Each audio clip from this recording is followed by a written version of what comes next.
қалайсыздар? Не жаңалық? Сәлем достар, сіздермен бірге мен Аржан, және де сіздер мені сағындыңыздар деп ойлаймын.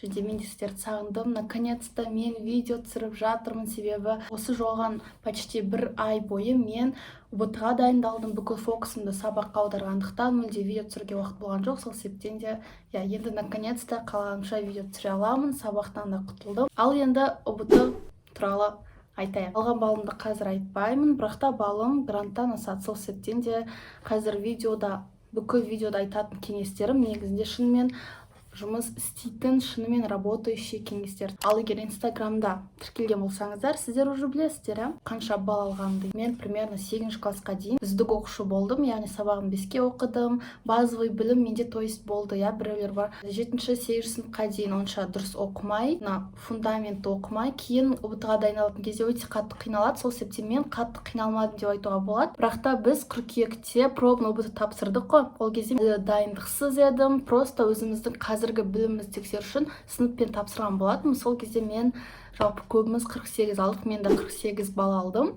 Ол менің сол кездегі білімім болады. Негізінде мен дайындыққа өте салғырт қарадым да, кейінге қалдырып жүрдім. То есть жақындағанда күштірек дайындаламын деген сияқты, ал күзде мен өте шала дайындалдым деуге болады. Қазақстан тарихының тест кітабымен дайындалдық, сұрақтар жыртадық. Көбінесе күзде құрбыммен далаға шығып, оның үйіне барып, менің үйіме келіп, кафеде отырып, әйтеуір бірге тест жаттайтынбыз.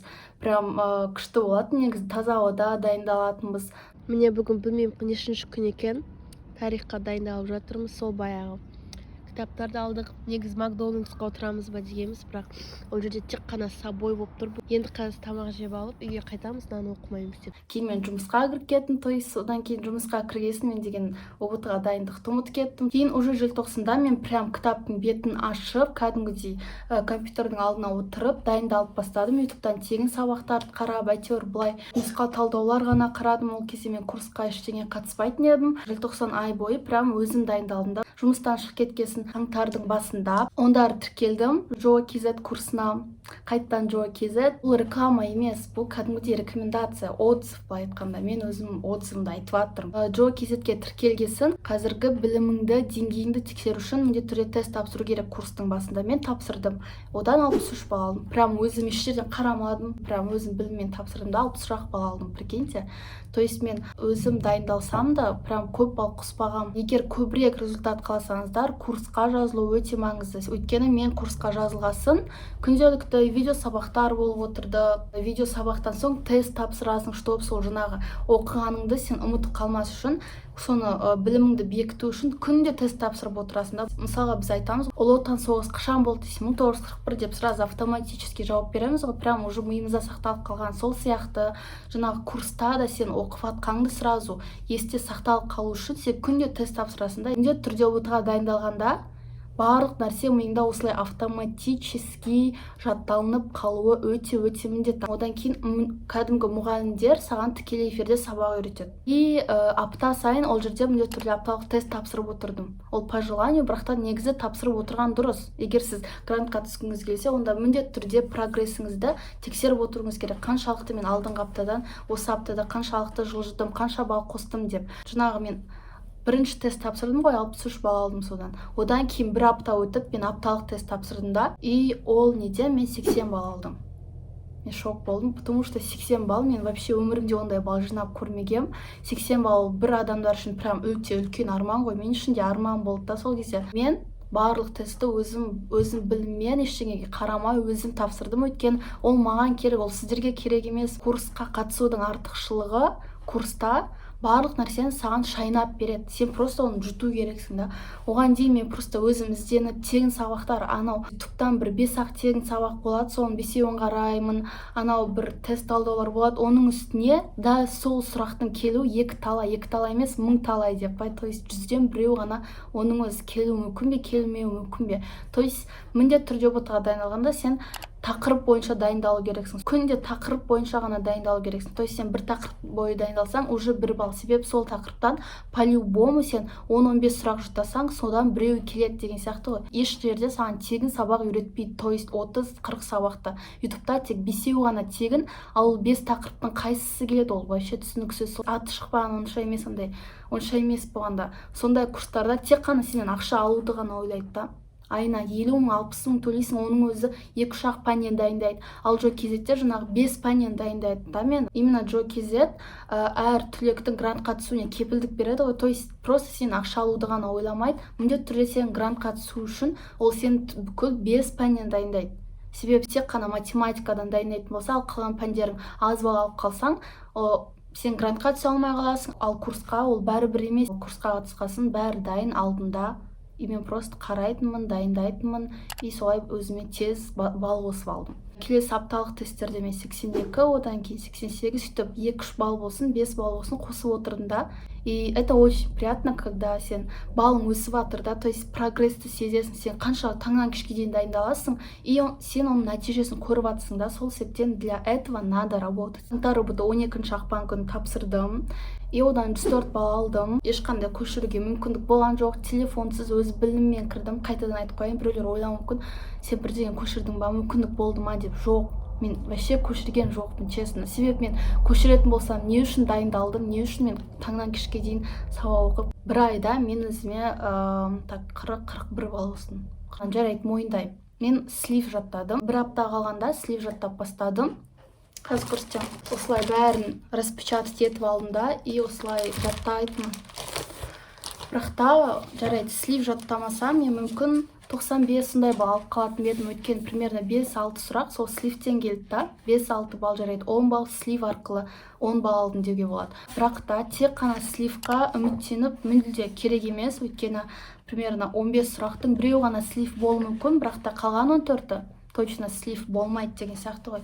Сол себептен өзіңнің біліміңе сен одан кейін жақын 3-4 күн қалғанда уже сливтерді бүйтіп қарап қойсаң болады. Потому что 3-4 күнде сен уже үлгермейсің да, тағы үлкен тақырыптарды өтіп деген сияқты. Негізінде именно қалай 120 балл жинауға болатын туралы мен видео түсірген болатынмын. Естеріңізде болса, көрмеген болсаңыздар көріңіздер. Сол жерде мен прям кеңестер айтып кеткен болатынмын. Мен өзім да сол кеңестер бойынша дайындалдым. Конспект жазып отыру өте маңызды, бірақ та конспектті қайталап отыру өте маңызды. Өйткені, мен сабақтарды өтем, базар жоқ, мен сабақтарды өтем, қарайым, конспект жазам, бәрін тексті выделительмен сызам. Бірақ та примерно бір ай өткесін мен сол дәптерді ашам да, қайттан бұрын тақырыптарды қарап атсам, как будто мен оқып атам да, и как будто мен бірінші рет оқып атқан сияқтымын сол жазғанын. То есть мен енді естіп атқан сияқтымын да, сол сұрақтарды, жауаптарды. Сол себептен сен конспект не үшін жазасың? Просто так жазып қоя салмау керек. Міндетті түрде оны қайталап отыру керек конспектті. Дайындалғанда міндетті түрде жоспар құру керек. Міндетті түрде жүйелі түрде дайындалу керек. Жоспар болғанда қалай жоспарлайсың? Міндетті түрде аптасына 2 рет математика, 3 рет география, 2 рет Қазақстан тарихы деген сияқты солай жоспарлап қоюың керексің да. Сен күніне миллион пәннен дайындалуға міндетті емессің, өйткені сен миың қорытпай қалады да, көп ақпарат алғанда. Хотя бы 1 сағат отырсаң, это уже плюс. Вообще ештеңе дайындалмағаннан көрі регулярно 1 сағаттан кішкентай айнандай қадамдардан жасаған пайдалырақ. Мен өзім геомат таңдадым. География маған негізінде қиын болған жоқ. Географиядан мен прям басында кәдімгідей қызығып оқыдым да, өйткені прям жерді картамен жұмыс жасап, орел и решка қарап жүрдім, анау Птушкиннің видеоларын қарадым, прям өте пайдалы болды да, мен үшін қызық болды. Сіздің бейімдік пәндеріңіз сізге қызық болу керек. Міндетті түрде. Өйткені мен басында мен физика таңдағам. Осы күзде мен физмат деп жүргем, өйткені IT таңдайым деп жүргем. Одан кейін физиканы маған қиын екенін түсіндім, и вообще миыма жетпейді, қызықпаймын да. Сол себептен физика емес, географияға ауыстым осы қыста. Сонымен қатар мен стратегия құрдым. Яғни, мына пәннен мен қаншалықты көп балл алуым мүмкін, мына пәнге қаттырақ дайындалайын ба, или мына пәнге көбірек фокус аударайын ба деген сияқты. Қазақстан тарихына көп фокус аударып керек емес. Одан таңнан кешке дейін тарихты жаттап керек емес. Өйткені одан 15-ақ сұрақ, сен по-любому одан 8 балл алсаң да нормально бола береді. Мен хотя бы 10 балл алсаң да бола береді. Самый главный, негізінде, 2 бейіндік пәннен көп балл алуға тырысу керек. Себебі ол жерден хотя бы 40 балл алсаң екеуінен де, уже 80 балл, понимаете? Яғни гранттың жартысынан көбі осы 2 бейіндік пән. Көп назарымды геоматқа, яғни географияға и математикаға аудардым. Көбінесе математикаға аудардым. Бір ай бойы арасында мен бір ай бойы географияны вообще қарамадым. Өткен географияда менде бәрі жақсы, ал математикадан сәл қиналып қалдым. Сол себептен математикаға көбірек дайындалдым. Сонымен қатар міндетті түрде жан-жақты дайындалу керек. менің ойымша көп осы ұбт-ға дайындалып жатқан түлектердің басты жасайтын қателігі ол тек қана бір нәрсеге сенеді да, тек қана тест жаттап дайындалады, немесе тек қана бір курсқа қатыстым болды, сол курсқа ғана дайындаламын, ал одан кейін өзі бөлек бүйтіп дайындалмайды. Сосын көп бала алмай қалса, оған курсты кінәлайды да. Барлық адам ниетіне байланысты. Курс, базар жоқ, ол саған көмектеседі, бірақ та 100%-тен 100% балды сен курс арқылы ғана ала аласың деген сөз емес. 100%-тен 40-50%-ын сен курс арқылы ала аласың, бірақ қалған 40-50%-ын сен өз бетіңмен дайындалып ала аласың. Яғни тақырыптарды өзің қайталап отыру керексің, тестпен де жұмыс жасап отыру керексің, күнде тест тапсырып, нұсқа, слив, талдаулар қарап отыру керексің. Сонымен қатар кітаппен дайындал, тек қана курспен емес, кітаппен де дайындал. Мен негізінде көбісі кәдімгідей мектептің кітаптарын алып, мектептің кітаптарымен дайындалады екен. Бірақ та мен өзім өйтіп дайындалған жоқпын. Негізі солай дайындалуға да болады, себебі все равно ұбт-дағы сұрақтар кітаптан келеді ғой. Ал мен үшін прям ол өте қиын болды. То есть қаншама кітапты оқып, мен кітаптың өзін әрең оқып бітірдім деуге болады. Біреулер көбінесе естіп дайындалған ұнайды. Біреулер осылай көзбен оқып дайындалған ұнайды, солай көбірек есте сақталып қалады. Біреу жазып деген сияқты. Бірақ та тек қана жазып дайындалмау керек, тек қана оқып дайындалмау керек. Жан-жақты жазып та, оқып та, тыңдап та, көріп те дайындалу керек. Так, барабанная дробь деп. Біріншісін мен 15 маусымға тіркегем, екіншісін примерно 15 күннен кейін тіркеймін деп ойлағам да, бірақ та уже уақыт бітіп қалыпты, то есть уақыт бітіп қалды, орын да жоқ екен. Сол себептен мен ең жақын күнге, то есть қай күнге орын бар, сол күнге тіркелдім, то есть 21 мамырға. Ал 21 мамырда мен вообще дайын емес едім, то есть мен прям деңгейімді әлі көтеріп үлгермедім, 120-ға дейін жеткізіп үлгермедім да. Сосын 21 мамырға дайындалдым, бірақ та кейін ол уақытты біз 11 маусымға ауыстырдық. Сосын мен 11 маусым күні бірінші ұбт-ын тапсырдым да, ал екіншісін 15 маусым күні тапсырдым. Біріншісінде мен 114 балл алдым. Мен үшін сол кезде ол көп балл болды да, 114. Деңгейімді көтере алмай жүрдім да. Себебі мен ойладым 104-ке деңгейімді жеткізіп алдым, кейін тағы 20 балл қосу ол вообще проблема емес деп сөйтіп жүрдім да. Екінші ұбт-да мен 119 балл алдым. 11 мамыр тапсырған ұбт-да құрбыларымызбен барлығымыз бірге тапсырдық та. Олар екіншісін тапсырып жатты, мен біріншісін тапсырып жаттым. Сол кезде барлығымыз 10 күні, жұма күні болды, как раз мешітке барды, Құран оқыттық. Әрине тек қана Құдайға сенуге болмайды, өйткені тек қана Құдайдан өтініп, өзің вообще дайындалмай, кейін бір күн қалғанда Құдайдан өтінуге болмайды. Бүгін ұбт. Все, кімде бар екен? Адамда істедім. Біз мешітке келдік. Просто біздің әлі жарты сағат уақытымыз бар.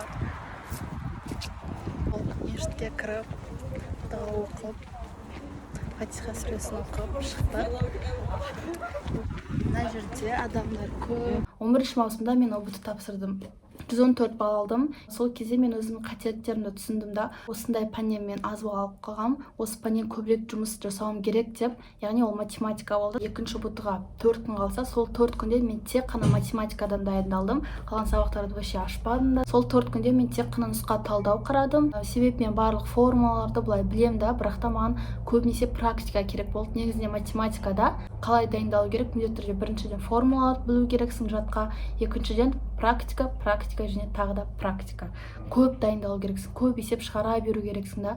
Сол себептен мен сол 4 күн бойы тек қана практика жасадым, тек қана есеп шығардым. И шынымен бұл тәсіл көмектесті. Кейін 4 күннен кейін екіншісін тапсырған кезде 119 балл алдым. 120 алмағаныма өкінбеймін, өйткені 119-дан да аз балл алып қалуым мүмкін еді. Әрине мен көптеген қателіктер жасадым. 119-дан да көп алуыма болатын еді, 125, хотя 120, 121.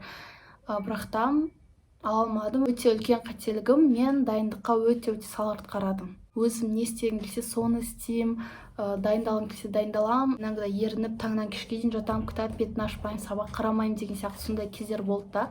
И әрине ол дұрыс емес. Оның үстіне мен дайындықты всегда откладывать ететінмін да, то есть жақын қалсын, мамырдан бастап прям дайындалам деп. Ал негізінде жаңағы мамырға дейін сен уже дайын болу керексің. Мамырға дейін сен уже деңгейің 120-ға жетіп тұру керек. Пробналардан сен 120 алып жүру керексің да мамырға дейін. И сен жаңағы ұбт-ға уайымдамай барасың да, прям өзіңе уверенно болып, барасында.